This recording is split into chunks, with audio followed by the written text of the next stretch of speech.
송나라의 철학자이고 노자와 함께 도교 철학의 거두로 알려진 장자가 있습니다. 장자의 외편에 쓴 추수에는 원추라는 새 이야기가 나오는데요.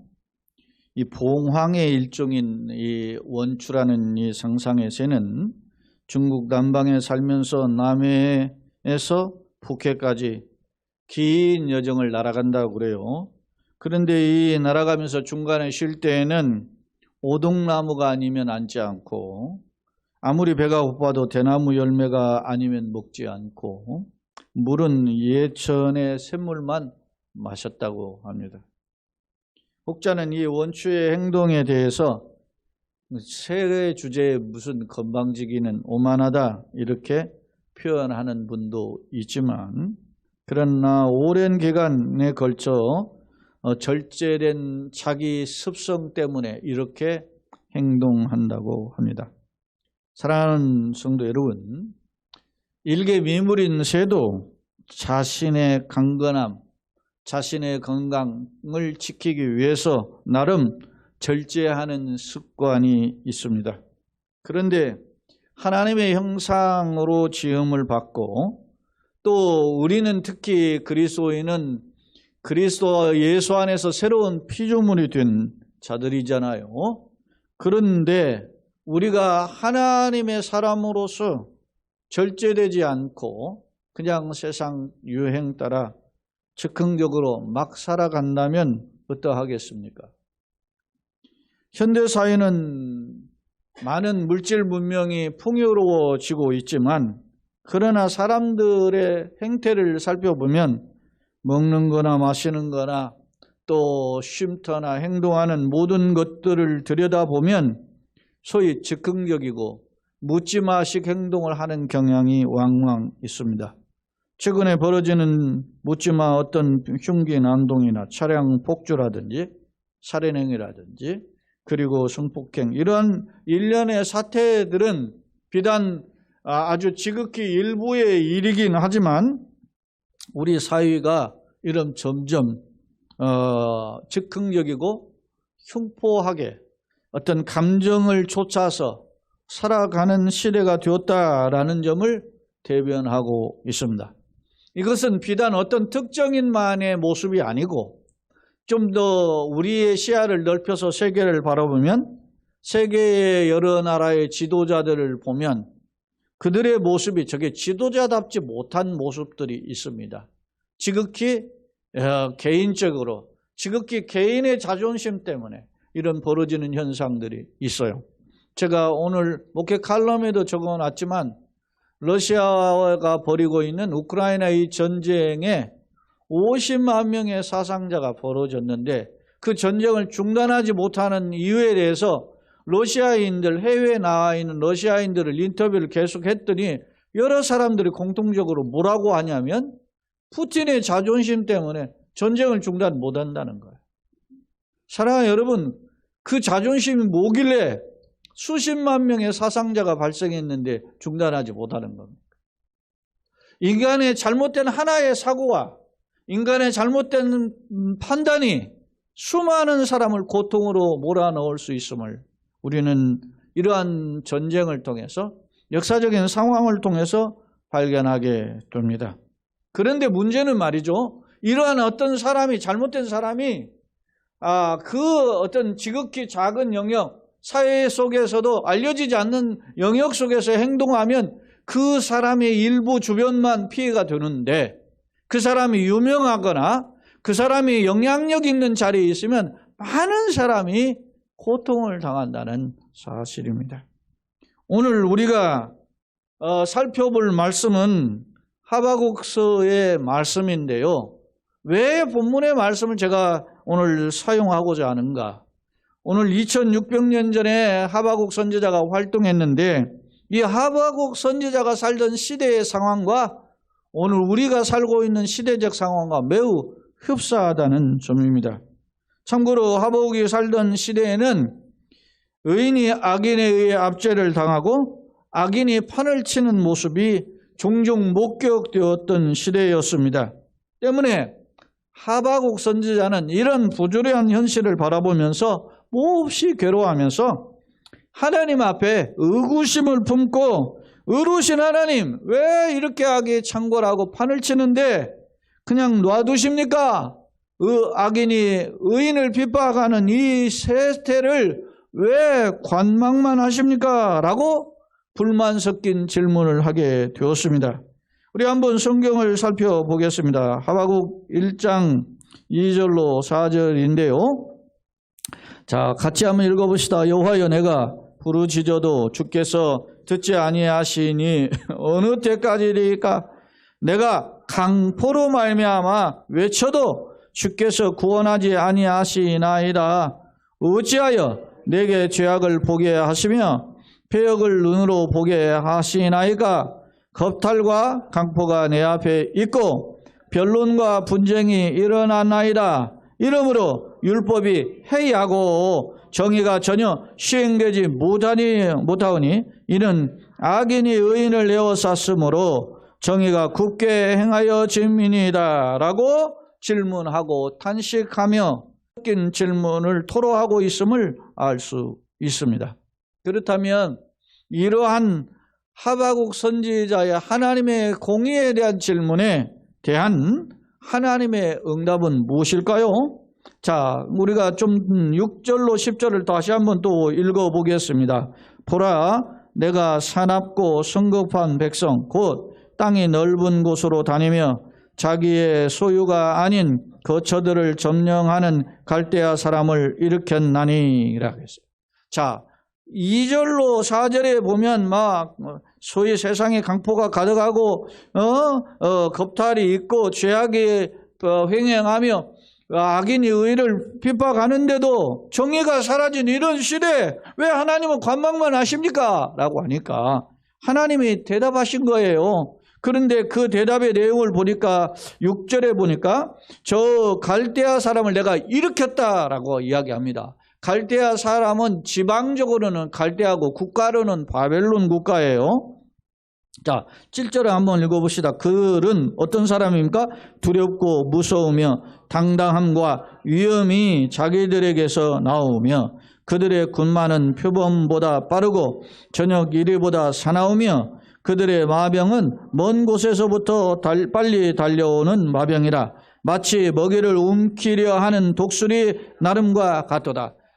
바벨론 군대의 군사들의 그 일사불란하고 강력한 포악한 모습을 지금 묘사하고 있어요. 자, 또 한번 보겠습니다. 9절 10절. 그들은 다 강포를 행하러 오는데 앞을 행하여 나아가며 사람을 사로잡아 모으기를 모래같이 많이 할 것이요 왕들을 멸시하며 방백을 조소하며 모든 견고한 성들을 비웃고 흉벽을 쌓아 그것을 점령할 것이라.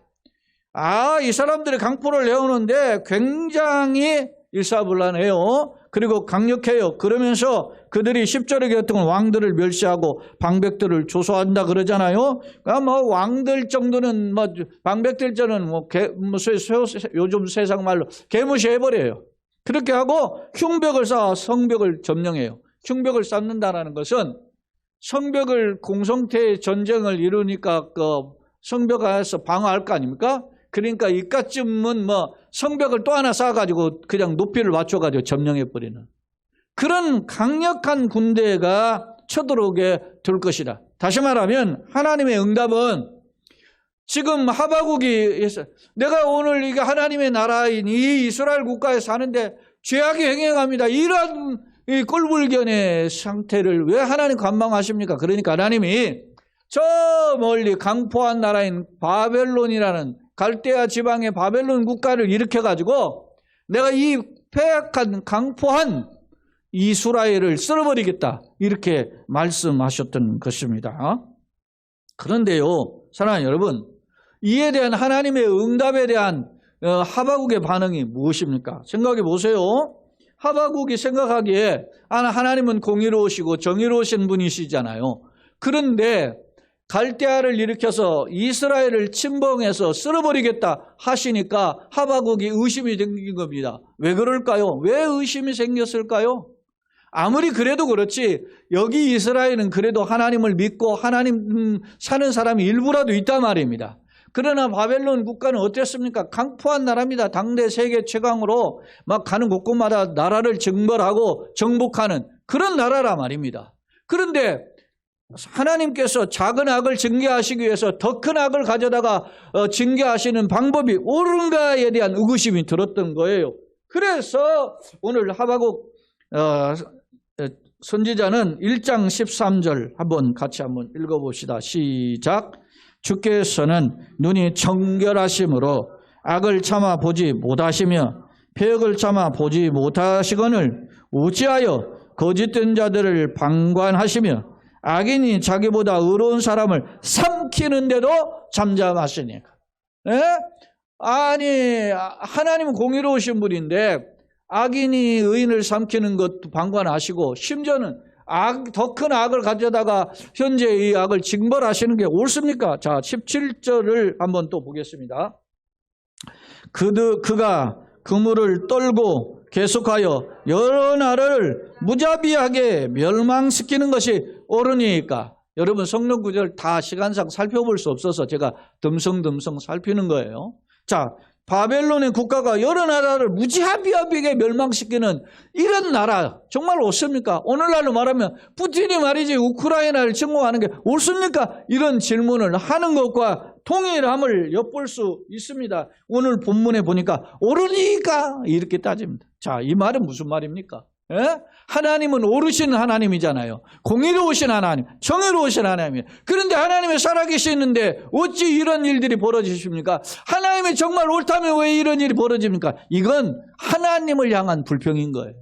세상을 향한 불평이 아니라 그런 악이 창궐하는 세상을 그냥 놔두시는 하나님을 향한 강력한 불평임을 알 수 있어요. 이런 두 번째 불평에 대한 항변에 대한 하나님의 답변은 무엇입니까? 하박국 2장 2절로 4절을 한번 또 읽어보겠습니다. 여호와께서 내게 대답하여 이르시되, 같이 읽어봅시다. 너는 이 묵시를 기록하여 판에 명백히 새기되 달려가면서도 읽을 수 있게 하라. 하나님의 응답은 판에 명백히 새겨서 달려가면서도 읽을 수 있다. 다시 말하면 절대 변하지 않는 하나님의 약속을 주신 거예요. 그 약속의 내용이 뭘까요? 자, 3절 4절을 이 묵시는 뭐가 정한 때가 있나니 그 종말이 속히 이르겠고 결코 거짓되지 아니하리라. 비록 더딜지라도 기다리라. 지체되지 않고 반드시 응하리라. 하나님의 응답이 때가 있는데 그때는 분명하게 응답되니까 판에 기록해서 달려가면서도 그걸 읽을 수 있도록 너는 새겨라 그런 거예요. 그런데 하나님의 심판은 정한 때가 있다는 거예요. 여호와의 묵시는 정한 때가 있다. 하나님의 이 계시가 성취되는 때가 있는데 종말이 속히 이르겠고 거짓되지 않고 비록 더딜지라도 기다리면 반드시 응하리라. 할렐루야. 그러면서 이야기해요. 그러면 이런 때를 기다리면서 우리는 어떻게 살아야 되느냐. 4절 다 같이 한번 읽어봅시다. 시작. 보라, 그의 마음은 교만하며 그 속에서 정직하지 못하나 의인은 그의 믿음으로 말미암아 살리라. 할렐루야.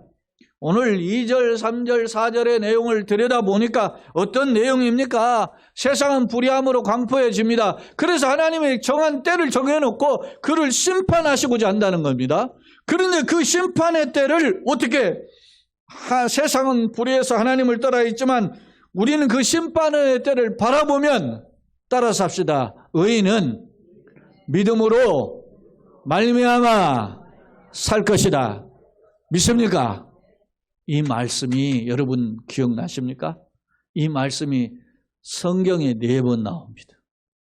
오늘 하박국 2장 4절에 그리고 신약 성경에 3번 나오는데 그 대표적인 성경에 하나는 로마서, 하나는 갈라디아서, 하나는 히브리서예요. 여러분 로마서와 갈라디아서는 바울이 쓴 편지 중에 주제가 뭐죠? 이신칭의예요. 써이자 믿음으로써 칭의 옳다 일컬음받게 될 것이다. 다시 말하면 로마서의 주제가 이신칭이잖아요. 예?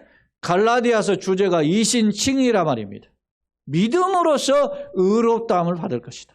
사랑하는 성도 여러분, 바울 사도의 신앙 고백, 물론 히브리서 10장 38절에도 이 말씀이 나와요. 로마서는 1장 16, 17절에 나오고 갈라디아서는 3장 17절, 1절이죠. 3장 11절에 나오죠. 이게 신구약 성경이 4번에 걸쳐서 나오고, 이 말씀은 특히 이 하바국 2장 4절의 말씀은 마틴 루터의 종교개혁가인 마틴 루터가 종교개혁을 하는 시발점이 된 말씀이에요. 그러니까 하나님의 때는 정한 때가 있는데 그때는 반드시 심판하실 때인데, 지체하시고 심판하실 때인데, 그때 누가 사느냐? 심판에 사는 사람은 믿음의 사람이 살 것이다 라고 하는 약속을 하고 있다는 사실입니다. 오늘 우리가 자세히 읽지는 않겠지만은 여러분 2장 5절로 20절 내용을 살펴보면 이게 하나님의 계속하시는 이 말씀에 대한 구체적인 내용을 이제 풀어서 설명을 해요. 그런데 그 내용을 보면 화 있을진저라는 표현을 5번이나 사용해요. 우리가 시간 관계상 다 살펴볼 수 없는데 이 내용을 들여다보면 화 있을진저, 왜 어떤 사람에게 화 있겠습니까? 예를 들면 보세요.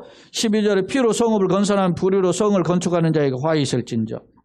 그리고 15절에 이웃에게 술 마시게 하시고 자기 분노를 더하여 그에 취하게 하고 그 하체를 드러낸 자는 화 있을진저. 이렇게 이야기하고 있음을 알 수 있습니다. 누굽니까? 세상 속에서 죄악에 가득한 자, 하나님 없이 즉흥적으로 사는 사람, 하나님 없이 돈이면 제일인 것처럼 사는 사람, 하나님 없이 권력만 휘두르다가 지 맘대로 사는 사람들, 이러한 모든 사람들에게 화가 있을 것임을 강력하게 경고하고 있다라는 사실입니다. 이러한 하나님의 두 번째 응답에 대한 하바국 선지자의 반응이 무엇입니까? 그 반응이 3장입니다. 그래서 3장에 보면은 이제 내가 3장 2절에 그 유명한 하나님의 소문을 듣고 내가 놀랐다, 그러면서 하나님께 기도하는 내용이 나오는데, 이 기도가 3장의 하바국의 기도예요. 그 중에 오늘 16절로 19절의 마지막 부분이어서 오늘 말씀을 살펴보고자 합니다. 저는 오늘 본문의 말씀의 제목을 역경을 이기는 비결은 무엇일까로 잡았는데, 그 비결은 무엇이냐면 16절로 19절에 기록되어 있습니다.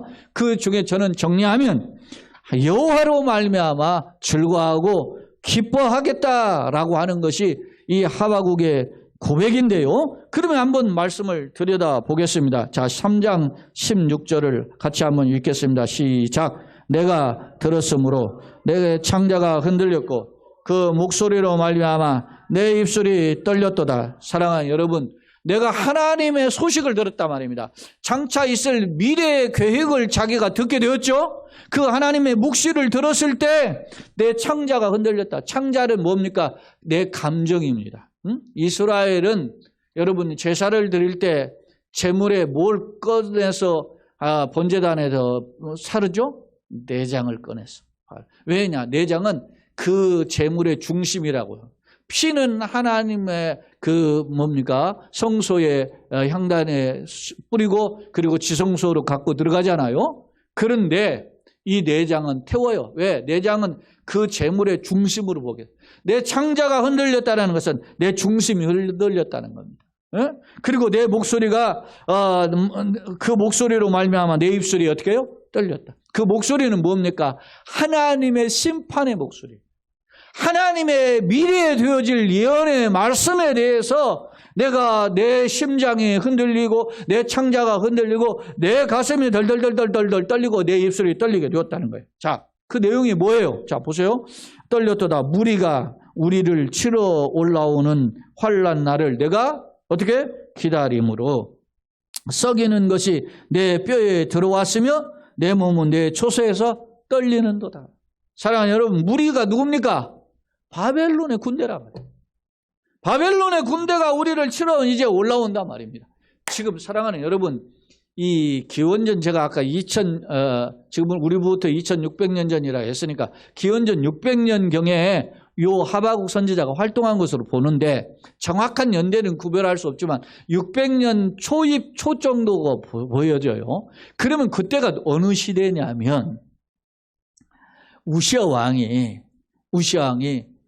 무기토 전투에서 39살에 애굽의 바로 느고가 저 당대 세계 최강으로 불려졌던 아수르와 맞짱을 뜨러 올라가려고 하다가 하는 길을 가로막고 못 가게 하다가 우시아 왕이 어떻게 해요? 무기토 전투에서 죽임을 당했어요. 여러분, 이스라엘은 좀 작은 나라인데 애굽이라는 이집트라는 나라 큰 나라가 와서 싸우다가 전사한 거예요. 39살에. 그때 연대가 기원전 609년이에요. 여러분, 그런데 성경을 살펴보면, 열왕기서를 살펴보면 하나님이 이 요시아 왕이 참 귀한 왕이에요. 제가 이스라엘의 북왕국의 19명 왕, 남왕국의 20명, 아달랴라는 이 섭정왕까지 포함한 20명인데 이 왕들을 살펴보면 북왕국에는 예후가 조금이고 나머지 전부 다 악한 왕이에요. 남왕국에는 하나님을 경외하는 왕이 일부 있었는데 그 중에서도 경외한 왕이에요. 아사는 중간에 하다가 좀 실수하고 그 다음에 여호사밧이라든지 또 히스기야라든지 요시아, 이건 3대 선한 왕이라고 알려져 있거든요. 뭐 그 중간에 요아스도 조금 있고 이런 왕들이 있지만 대부분 다 악한 왕인데 다 하나님을 섬겼는데 그 중에 요시아라는 왕은 참 귀한 왕이에요. 이 왕이 8살의 왕이 돼서 16살 8년 만에 하나님을 찾아요. 예? 여러분 생각해 보세요. 16살이라는 어린 청소년 때 하나님을 알게 되고 그리고 율법을 개혁하고 25살에 막 청결과 함께 개혁하는 그런 일을 하다가 39살에 죽었어요. 너무 안타깝잖아요. 근데 이 왕이 죽은 이유에 대해서 하나님이 설명을 해요. 왜? 요시아 왕이 이스라엘의 못 볼 거를 보지 않게 하기 위해서 미리 데려가신다. 네? 그러니까 심판이 그의 목전에 나와 있었어요. 요시아 왕의 앞선 왕, 다시 말하면 할아버지인 므낫세가 55년을 통치하면서 아주 극악한 짓을 해요. 근데 그 므낫세는 히스기야의 아들인데 그 히스기야 왕의 아버지, 히스기야 왕은 선한 왕이죠. 근데 그의 아버지가 아하스인데 그 아하스 때부터 아주 극악한 짓을 해요. 그래서 하나님이 참다. 여러분 생각해 보세요. 므낫세 왕은 그렇게 악한 왕인데 이스라엘 역사 속에 제일 오래 통치해요. 55년. 여러분 악한 놈은 빨리빨리 죽어야 되잖아. 근데 55년이나 통치. 그래서 하나님이 이 이스라엘을 쓸어버리려고 하셔요. 근데 요시아가 발버둥 칩니다. 하나님, 젊은 청년 때 하나님 이 민족을 개혁할 수 있도록 하다. 근데 백성들이 흉내는 내지만 따라오질 않아. 그러다가 결국 하나님이 그를 데려가십니다. 그 데려가는 그 시점에 누구를? 하박국 선지자를 통해서 아마 그 요시아 왕의 전후 아마 시점에 이 하박국 선지자가 활동한 것으로 보여져요. 이 시점에 그를 통해서 하나님의 강력한 심판을 선포한 거예요. 어디? 갈대아의 바벨론 땅에 있는 그 바벨론 국가의 왕을 데려다가 심판. 실제로 세계 최강인 그 아수르라는 나라를 바벨론 국가가 정복하고 세계 최강이 되어버렸어요. 그리고 여세를 몰아가지고 세계 고대 근동의 그 국가들을 전부 정복하기 시작한 겁니다. 그런 소문이 올 때에 여러분 하나님이 지금 누구에게? 하박국에게 이 뜻을 보여준 거잖아요. 그 소식을 들었을 때 내가 어떻게 해요? 창자가 흔들리고 입술이 떨렸단 말입니다. 그리고 그 무리가 치러 올라오는 환난 날을 내가 기다림으로 내 뼈에 썩이는 것이 내 뼈에 들어서 얼마나 고통스러운지. 내 몸은 초소에서 어떻게 했어요? 떨렸다. 오늘 이 16절에 그렇게 기록하고 있는 거예요 지금. 그러면서 이 모습이 뭐예요 지금? 하나님의 강력한 위험, 하나님의 강력한 심판, 하나님의 강력한 분노 앞에 그 소스라치게 놀라서 하박국도 덜덜덜덜덜덜덜 떨고 있음을 알고 있어요. 그런데 그것으로 끝나지 않습니다. 자, 17절, 18절 봅시다. 17절, 18절 다 같이 시작. 비록 무화과 나무가 무성하지 못하며 포도나무가 열매가 없으며 감람나무에 소출이 없으며 밭에 먹을 것이 없으며 우리의 양이 없으며 외양간에 소가 없을지라도 나는 여호와로 말미암아 즐거워하며 나의 구원의 하나님으로 말미암아 기뻐하리로다. 할렐루야. 우리 찬양 있죠? 난 여호와로 즐거워하리 찬양이 있는데 무화과 나무 잎이 마르고 뭐 이렇게 쭉 찬양이 있는데 이게 그냥 기뻐하고 찬양하는 게 아니에요. 내가 먹고 사는 것이 좀 가난하고 내가 조금 사는 것이 좀 국비해도 나는 여호와로 인하여 즐거워하리. 이 찬양이 아니에요. 이런 정도가. 여러분 보세요. 무화과가 무성하지 못하고 포도나무가 열매가 없고 감난에 소출이 없고 우리의 양의 외양간에 소가 없는 상황은 무엇입니까? 바벨론의 군대가 쳐들어와가지고 완전 짓밟으니까 쑥대밭이 되니까 나라가 절망의 상태가 된다는 겁니다. 그런데도 불구하고 오늘 이 하박국은 나는 여호와로 인하여 뭐요? 기뻐하고 나는 여호와로 인하여 즐거워하리. 할렐루야. 사랑하는 여러분, 하늘이 무너져도 솟아날 구멍이 있다 그러잖아요. 그게 뭐겠어요? 하나님을 향한 약속. 오늘 내가 품은 비전이 무엇인가? 앞서 제가 원추새의 이야기를 했어요. 그가 남쪽에서 저 북쪽까지 날아가면서 그 피곤하지만 쉬더라도 쉬는 나무 의자가 있고 먹는 열매가 있고 마시는 물이 따로 있다는 거예요. 사랑하는 여러분, 오늘 세상은 돈 하는 시대입니다. 황금 만능주의입니다. 돈이 제일인 시대입니다. 세상 자랑이 제일인 것입니다. 인기가 있으면 다 통하는 시대입니다. 뭐가 잘 나가면 그냥 다 모든 것들이 덮어지는 시대예요. 그래서 우리가 헷갈립니다. 그러나 주님의 이 모든 것이 새 하늘과 새 땅이 펼치면 다 떠나가는 심판날이 분명히 있습니다. 우리가 그날을 바라보면서 이 세상 속에서 비록 내가 조금 불편하고 내가 조금 힘들어도 이런 악이 창궐해도 내가 여호와로 인하여 기뻐하는 마음을 품는 것이 믿음의 사람의 모습이라는 사실. 여러분은 어떻습니까?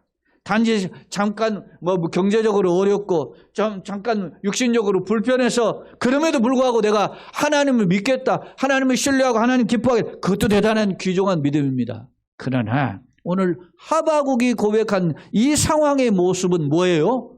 주님의 준엄한 심판으로 찾아올 이스라엘의 멸망의 모습입니다.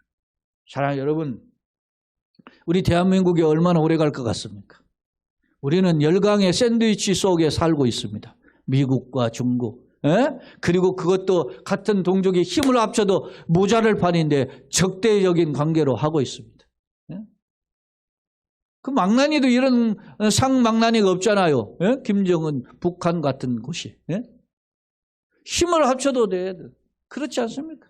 온갖 협박질. 여러분요, 아무리 그래도 공식적인 멘트는 조금 어떤 면에서 걸러진 멘트를 하는 것이 보통 나라의 모습이에요. 그런데 북한에서 나오는 공식 논평들 봐요. 이건 완전 깡패 목소리잖아요. 그런 시대. 세상을 돌아봐도 의지할 곳이 없는 시대입니다. 그런데도 불구하고 우리는 우리 스스로끼리 지지고 볶고 싸우고 다투고 있습니다. 그럼 우리는 어떻게 해야 되는가? 18절에 다시 한번 읽어보고 19절을 이어보겠습니다. 나는 여호와로 말미암아 즐거워하며 나의 구원이 하나님으로 말미암아 기뻐하리다. 주님은 도대체 어떤 분이기 때문에 이렇게 하나님으로 말미암아 기뻐할까? 19절 같이 읽어봅시다. 주 여호와는 나의 힘이시라. 나의 발을 사슴과 같게 하사 나를 나의 높은 곳으로 다니게 하시리로다. 할렐루야.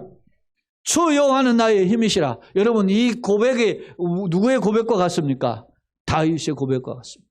여호와는 나의 목자시니 내게 부족함이 없으리로다. 할렐루야. 시편 18편과 시편 144편에 보면 여호와는 나의 상성이시오 방패시오 피난처여 거할 성이시다. 할렐루야.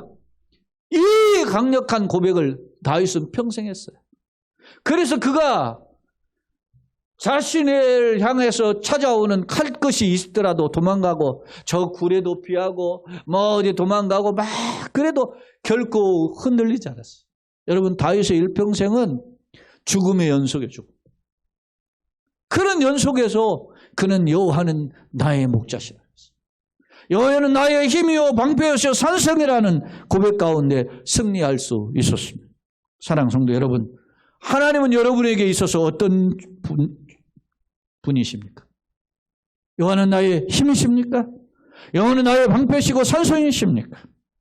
사랑하는 성도 여러분, 우리가 사는 시대는 불확실성의 시대고 생존 경쟁의 시대고 적자 생존의 시대예요. 예? 약육 강식의 시대, 다 같은 말 아닙니까? 이런 시대에 우리가 어떻게 살 수 있습니까? 그래서 생존하기 위해서, 강자로 살아남기 위해서 더 많은 것을 배우고 더 많은 돈을 가지고 더 유명해지려고 몸부림치는 것이 사실입니다. 그러나 하나님 없는 이러한 것들은 다 한순간에 무너지는 물거품과 같다는 사실. 네? 흔히 그런 이야기 하잖아요. 경제가 막 손살가 다 막 싼댐 같이 하는 것처럼 다 한꺼번에 무너지는 것을 소위 버블 경제라고 하잖아요. 거품처럼 사라져버릴 것입니다. 파도가 밀려올 때 거센 그 거품들이 있었지만 썰려 나가면 다 없어지는 것입니다. 공수래 공수가 아닙니까? 헛되고 헛되며 헛되고 헛되니 모든 것이 다 뜬 것이 세상입니다. 그럼에도 불구하고 우리로 하여금 나그네 인생길에 때를 따라 돕는 은혜 가운데 먹이시고 입히시고 호흡 한 점 세포 하나까지 간섭하시는 분이 하나님이신 줄로 믿습니다. 그런 하나님의 비상한 손길에 붙들리는 것, 그것이 은혜요 능력입니다. 사랑하는 성도 여러분, 그렇다면 여러분은 과연 무엇을 붙잡고 여러분 무엇을 바라보고 이 땅을 살아가고 계십니까? 정말 하나님이 나의 힘이시고 소망입니까? 하나님의 동행을 여러분은 확신하십니까? 세상은 눈에 보이는 것만 고집합니다. 세상은 인간적인 세속적인 자랑만을 주장합니다. 그러나 비록 손해보는 일이 있다 할지라도 하나님이 노 하시는, 아니다라고 하시는 것에 우리가 멈춰서고 뒤돌아설 수 있는 그런 결단의 삶이 필요하다는 사실입니다. 오늘 하박국 성경은 2600년 전에 주신 말씀입니다. 그런데도 오늘 본문의 말씀을 다시 상고하는 까닭은 하박국 시대나 오늘 우리가 사는 시대가 매우 흡사하다는 사실입니다. 때문에 가끔은 우리 속에도 이런 하박국의 같은 질문, 하박국과 같은 의구심, 하박국과 같은 하나님을 향한 항의적인 마음이 드는 것이 사실입니다. 주님, 이게 옳습니까? 라고 질문할지도 모릅니다. 이러한 질문 가운데 여러분이 때로는 대답을 듣지 못해서 낙심하거나 좌절할 수도 있습니다. 그러나 여러분, 앞서도 소개했던 루터가 이런 절망적인 상황에서 다시 일어섰죠. 그게 종교개혁 아닙니까? 여러분, 루터는 로만 가톨릭의 신학교 교수였어요. 그리고 신부였어요. 사제였단 말입니다. 그런 그가 비텐베르크 성당에 95개의 카톨릭의 부패한 내용을 적어놓고 그것에 대한 답변을 요구했던 것입니다.